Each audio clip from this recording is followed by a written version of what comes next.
Hey everyone, welcome back. Ancient Pythagoras quotes, "Men learn too late in life." What if I told you that a philosopher who lived 2,500 years ago predicted exactly why most men feel lost, unfulfilled, and regretful in their 40s and 50s? His name was Pythagoras. Yes, the same guy from your high school math class. But here's what they never taught you. He wasn't just a mathematician. He was a master of human psychology, who understood the masculine journey better than any modern self-help guru. Today I'm going to share 7 profound quotes from Pythagoras that reveal the harsh truths most men only discover when it's almost too late. If you're in your 20s or 30s, this video could save you decades of regret. If you're older, you'll understand why certain patterns in your life finally make sense. But before we dive in, I need you to do something. Look around you right now. Is this the life you dreamed of when you were 25? If you felt even a moment of hesitation answering that question, then this video is exactly what you need to hear. Hit that subscribe button and the bell icon, because what I'm about to reveal will challenge everything you think you know about success, happiness, and what it truly means to be a man in this world. Over the past years, I've studied the wisdom of ancient philosophers and how their teachings apply to modern masculinity. What fascinates me about Pythagoras isn't his mathematical theorems. It's how accurately he predicted the psychological traps that derail men's lives. Recent studies show that men in their 40s and 50s report the highest levels of regret and life dissatisfaction. They call it the midlife crisis. But Pythagoras saw it as an inevitable consequence of misplaced priorities. Let me tell you about my friend Marcus, successful lawyer, 6-figure salary, respected in his community. At 45, he sat in his corner office and realized he felt completely empty inside. Everything he'd worked for felt meaningless. Sound familiar? That's the power of what we're going to explore today. These aren't just ancient quotes. They're a roadmap for avoiding the regrets that haunt most men later in life. Quote 1. The value of wisdom over youth. Our first quote reveals why young men make the costliest mistakes of their lives. Pythagoras said, "With age comes wisdom, but wisdom should not wait for age." Picture this. You're 25 years old. You feel invincible. You think you have all the answers. You dismiss older men as out of touch or past their prime. Sound familiar? I remember being 28, thinking my 50-year-old boss was an idiot. I was making decent money, had energy to burn, and felt like I could conquer the world. I actually told my girlfriend at the time that I'd probably retire by 40 because I was so much smarter than everyone else. Plot twist, I wasn't. Here's what Pythagoras understood that most young men don't. Youth gives you energy and ambition, but it also gives you dangerous blind spots. You're so focused on proving yourself that you can't see the bigger picture. The statistics are brutal. Men who dismiss the advice of their elders are more likely to make impulsive career decisions they later regret, rush into marriages that end in divorce, prioritize short-term gains over long-term stability, burn bridges they'll need later in life. So here's your first action step. Identify 3 men who are 15-20 years older than you and seem genuinely content with their lives. Not just successful, content. Buy them coffee. Ask them what they wish they'd known at your age. But here's the catch. Your ego is going to resist this. You're going to think, my situation is different, or times have changed. That's exactly the arrogance Pythagoras warned against. I want you to pause this video for a moment and think. What advice from older men have you dismissed recently? What wisdom are you ignoring because of your pride? Drop a comment below about the best advice you've received from an older man. Or if you're older, share what you wish you'd known in your 20s. This community learns from each other. Quote 2. Simplicity leads to happiness. Our second quote challenges everything modern society tells you about success. Pythagoras observed something that would make every advertising executive panic. Happiness is found in simplicity, not in the endless pursuit of more. We live in a culture that equates more stuff with more happiness. Bigger house, faster car, designer clothes, expensive watches. We're told that if we're not constantly upgrading our lifestyle, we're not really succeeding. Let me tell you about David, a client of mine, software engineer, great salary. Every year he'd upgrade something. Bigger apartment, newer car, latest gadgets. He was living the American dream, right? Wrong. At 38, David was working 70-hour weeks just to afford his lifestyle. He hadn't taken a real vacation in 3 years. His relationships were suffering because he was always stressed about money. Despite earning more than 90% of people his age, then David did something radical. He downsized. Smaller apartment, older car, fewer possessions. And you know what happened? For the first time in years, he felt free. Here's what Pythagoras understood about human psychology. Every possession you acquire doesn't just cost money, it costs mental energy. You have to maintain it, insure it, worry about it, replace it. Modern neuroscience backs this up. Cluttered environments increase cortisol levels. The more stuff you own, the more your brain has to process, leading to decision fatigue and chronic stress. Now, I'm not saying you should live like a monk. Pythagoras wasn't advocating for poverty. He was advocating for intentionality. There's a huge difference between being poor and choosing simplicity. Here's a simple test. Before buying anything over $100, ask yourself 3 questions. Will this genuinely improve my life or just my status? What am I hoping this purchase will make me feel? Can I achieve that feeling without spending money? I wanted a luxury watch for years. I thought it would make me feel successful, respected, confident. Then I realized I was looking for external validation for internal insecurities. I bought a simple, reliable watch for $50 and invested the rest in experiences with people I care about. Look around your living space right now. How much of what you see actually brings you joy versus just taking up space and mental energy? But simplicity isn't just about possessions. It's about something deeper. And that leads us to our third quote, which reveals the real source of wealth that most men completely ignore. Quote 3. True wealth is found in knowledge. This next quote is going to make some of you uncomfortable, especially if you've been chasing money your entire adult life. Pythagoras declared, "The only true wealth is that which enriches the mind." I can already hear some of you thinking, easy for a philosopher to say, he didn't have bills to pay. But here's what you're missing. Pythagoras isn't saying money doesn't matter. He's saying that if money is your primary measure of wealth, you'll never feel truly rich. Studies consistently show that beyond meeting basic needs, additional income has diminishing returns on happiness. People making $75,000 aren't significantly less happy than those making $750. Show zero. But you know what does correlate with long-term life satisfaction? Continuous learning and intellectual growth. I know a janitor named Carlos, who's one of the wealthiest men I've ever met. Not financially. He makes maybe $35,000 a year. But Carlos reads voraciously. He speaks 4 languages. He can discuss philosophy, history, science, literature. Every conversation with him leaves me enriched. Compare that to wealthy executives I've met who can only talk about their stock, portfolios, and business deals. They're rich in dollars but impoverished in curiosity, wisdom, and genuine interests. Here's what Pythagoras really understood. Knowledge compounds differently than money. If you lose all your money, you can potentially earn it back. But knowledge becomes part of who you are.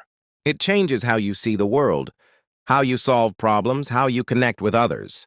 It's no coincidence that the most successful people in the world, Warren Buffett, Bill Gates, Elon Musk, are obsessive learners. They understand that knowledge is the ultimate competitive advantage. But here's where most men go wrong with this principle. They think learning stops after college. They get their degree, land a job, and switch their brains to autopilot. Let me ask you something, and I want you to answer honestly. When was the last time you read an entire nonfiction book? When was the last time you took a course in something completely outside your field? When was the last time you engaged with an idea that challenged your worldview? Here's how to apply this wisdom practically. The 1% rule. Spend 1% of your day learning something new. That's just 15 minutes. Cross-pollinate. Learn things outside your profession. The best insights come from connecting ideas across disciplines. Teach others. The fastest way to solidify knowledge is to teach it. Start a blog, mentor someone, or just explain new concepts to friends. I want you to pause this video and think. What's one subject you've always been curious about but never pursued? Drop it in the comments. Your curiosity might inspire someone else's learning journey. But knowledge without character is dangerous. Which brings us to our fourth quote, one that reveals why so many successful men feel empty inside. Quote 4. Character is more important than reputation. This quote hits different when you're old enough to have seen successful people fall from grace. Pythagoras taught, character is like a tree and reputation like its shadow. The shadow is what we think of it. The tree is the real thing. We live in the age of personal branding, social media, and carefully curated images. Everyone's obsessed with how they appear to others. But Pythagoras saw through this 2,500 years ago. I once worked with a CEO who was locally famous. Charity galas, magazine covers, respected businessman. Behind closed doors, he was ruthless, dishonest, and treated his employees terribly. His reputation was golden, but his character was rotten. Guess what happened? Eventually, the truth came out. Lawsuits, scandals, public disgrace. His reputation collapsed overnight. But here's the kicker. He was genuinely shocked. He'd spent so much time managing his image that he'd forgotten who he actually was. This is what psychologists call impression management. When you focus primarily on how others perceive you, you start making decisions based on external validation rather than internal values. You become a character in your own performance rather than the author of your life. Social media has made this worse. We craft perfect Instagram lives while our real lives fall apart. We chase likes, followers, and external validation, while our actual relationships and personal integrity suffer. Here's the trap most men fall into. They start making small compromises to maintain their reputation. A little white lie here, cutting a corner there, overlooking unethical behavior because speaking up might hurt their standing. These small compromises compound. Before you know it, you're living a life that looks successful from the outside, but feels hollow from the inside. Character-based decisions ask different questions. Instead of what will people think, ask what's the right thing to do. Instead of how will this look, ask how will this feel when I'm alone with my thoughts. Instead of will this help my image, ask will this help me sleep peacefully. I remember a moment when I had to choose between taking credit for someone else's work, it would have advanced my career, or giving proper attribution. My reputation-focused brain said, nobody will know. My character-focused brain said, I'll know. I gave credit where it was due. Short-term, it didn't advance my career. Long-term, it built trust, respect, and most importantly, self-respect.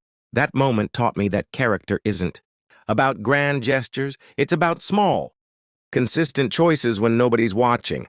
Here's your character challenge. This week, make one decision based purely on what's right, not what looks good. It might be admitting a mistake, giving someone credit, or standing up for your values when it's uncomfortable. Share in the comments about a time when you chose character over reputation. How did it feel? What did you learn? These stories inspire others to make similar choices.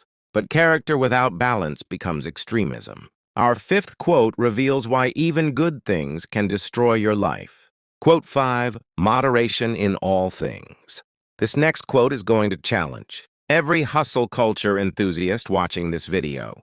Pythagoras taught, nothing in excess. The key to life is balance. In our all-or-nothing culture, this might be the most radical idea you'll hear today. We celebrate extremes, work 80-hour weeks, hit the gym twice a day, optimize every moment. Sleep is for the weak. If you're not grinding, you're dying. Pythagoras would have looked at our culture and seen a civilization destined for burnout. Meet James, a successful entrepreneur I knew. He embodied the hustle mentality. 16-hour workdays, networking events every night, obsessed with optimization. He made millions by 35. He also had 2 heart attacks, got divorced, barely knew his kids, and despite all his success, felt miserable most of the time. Here's what Pythagoras understood that we've forgotten. Even good things become destructive in excess. Work is good. Workaholism is destructive. Fitness is good. Exercise addiction is destructive. Ambition is good. Ruthless ambition destroys relationships. Modern research proves this. The law of diminishing returns applies to everything. Working more than 50 hours per week actually decreases productivity. Exercise beyond 7 to 8 hours per week increases. Injury risk without additional benefits. Even positive emotions, when extreme, can lead to poor decision-making. Pythagoras identified 4 areas where men most commonly lose balance. 1. Work and rest. You're not a machine. Your brain needs downtime to consolidate learning and generate creative insights. The most successful people alternate between intense focus and complete relaxation. 2. Solitude and social connection. Introverts need social time. Extroverts need alone time. Both extremes. Complete isolation or constant socializing lead to anxiety and depression. 3. Comfort and challenge. Too much comfort leads to stagnation. Too much challenge leads to burnout. Growth happens in the sweet spot between the two. 4. Planning and spontaneity. Overplanning kills joy. Underplanning creates chaos. The best life includes both structure and flexibility. Here's how to apply moderation practically. The 80-20 rule. In any area of life, 20% of your efforts produce 80% of your results. Focus on the high-impact activities and let go of perfectionism in everything else. Weekly balance audit. Every Sunday ask yourself, did I work too much or too little this week? Did I exercise enough but not excessively? Did I spend time alone and with others? Did I challenge myself without overwhelming myself? But what about people who work 100-hour weeks and love it? Here's the thing. Loving something doesn't make it balanced. You can be addicted to work, just like you can be addicted to anything else. The question isn't whether you enjoy it. It's whether it's sustainable and whether it's crowding out other important areas of your life. I want you to honestly assess your life right now. What are you doing in excess? What important area are you neglecting? Where have you confused more with better? Comment below with one area where you know you're out of balance. Just acknowledging it is the first step toward change. But balance requires wisdom, and wisdom requires humility. Our 6th quote reveals the paradox that keeps most men from ever becoming truly wise. Quote 6. The more you know, the more you realize you don't know. This quote separates the boys from the men, intellectually speaking. Pythagoras observed, the more you learn, the more you realize how little you know. This isn't just philosophical wisdom, it's the key to continuous growth and genuine confidence. Psychologists call this the Dunning-Kruger effect. People with limited knowledge in a field often overestimate their competence, while experts underestimate theirs.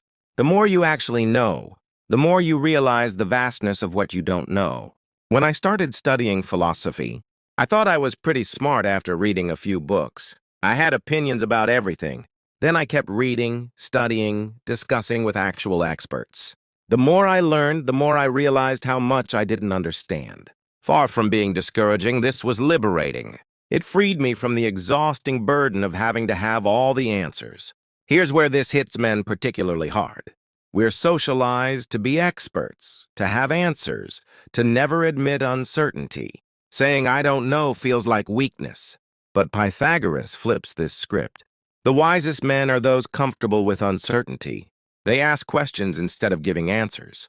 They seek to understand rather than to be understood. In conversations, instead of immediately offering solutions, try asking, help me understand, or what am I missing here? In decision-making, replace, I know this will work with based on what I know now. This seems like the best option. In learning, approach every topic as a beginner. Even in areas where you have expertise, ask yourself, what would I learn if I started over? Here's the paradox. The more comfortable you become with not knowing, the more confident you actually become. Why? Because you're no longer wasting energy pretending to know things you don't. I watched a debate between two experts. One spent the entire time defending his position, refusing to acknowledge any limitations in his knowledge. The other frequently said, "That's a great point. I hadn't considered that. And I'm not sure about that. What do you think?" Guess who everyone trusted more? The second expert. His intellectual humility made him more credible, not less. Signs you might be suffering from intellectual arrogance. You rarely change your mind about anything. You interrupt people to correct them. You feel defensive when your ideas are challenged. You surround yourself with people who always agree with you. This connects to what psychologists call a growth mindset. The belief that abilities and intelligence can be developed through effort and learning. People with growth mindsets outperform those with fixed mindsets in virtually every area of life. Here's your intellectual humility challenge. This week, in every conversation, ask at least one genuine question. Not a question designed to make a point, but a question because you genuinely want to learn something. Share in the comments. What's one topic you thought you understood? Well, until you learned more about it, these stories help normalize the learning process. Our final quote brings everything together and reveals the ultimate truth about relationships that most men learn too late. Quote 7. Friends are the family we choose. Our final quote might be the most important, because it's about the people who will determine whether you live or die happy. Pythagoras taught, "Choose your friends carefully, for they will shape who you become." In our hyper-individualistic culture, we've forgotten this fundamental truth about human nature. Harvard's longest-running study on happiness followed people for over 80 years. Their conclusion? The quality of your relationships is the single best predictor of life satisfaction, health, and longevity. Yet most men, especially as they age, find themselves increasingly isolated. Work becomes the primary social outlet. Friendships fade. Relationships become transactional rather than meaningful. I remember looking at my phone one day and realizing I had hundreds of contacts but could only think of 3 people I could call with a real problem. That was a wake-up call. Pythagoras would have you ask, do your friends inspire you to be better? Or do they enable your worst tendencies? Do they challenge you to grow, or do they keep you comfortable in mediocrity? It's not about having many friends. It's about having the right friends. Better to have 3 friends who know your values and hold you accountable than 30 who only know your social media persona. Friendship requires investment, time, vulnerability, consistency. You can't just show up when you need something. Like any relationship, friendship requires regular deposits in the emotional bank account. 1, reach out weekly to someone you care about, just to check in. 2, be vulnerable. Share real struggles, not just successes. 3, be present. Put away your phone when you're together.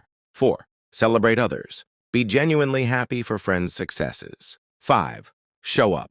Be there during tough times, not just good ones. Here's your final challenge. Text 3 people right now who have been important in your life, but you haven't spoken to recently. Don't wait for the perfect time or message. Just reach out. Conclusion and call to action. These 7 quotes from Pythagoras aren't just ancient wisdom.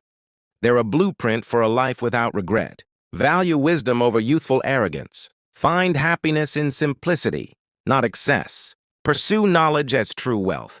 Build character over reputation. Practice moderation in all things. Embrace intellectual humility.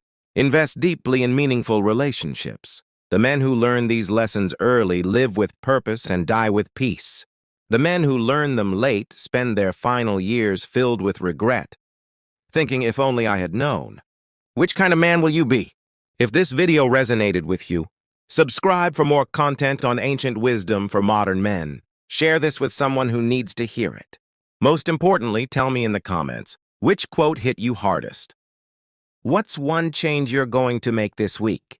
Remember, it's never too late to start living by these principles, but it's always too soon to assume you have unlimited time to figure it out. The wisdom of Pythagoras has waited 2,500 years for you to discover it. Don't make it wait any longer.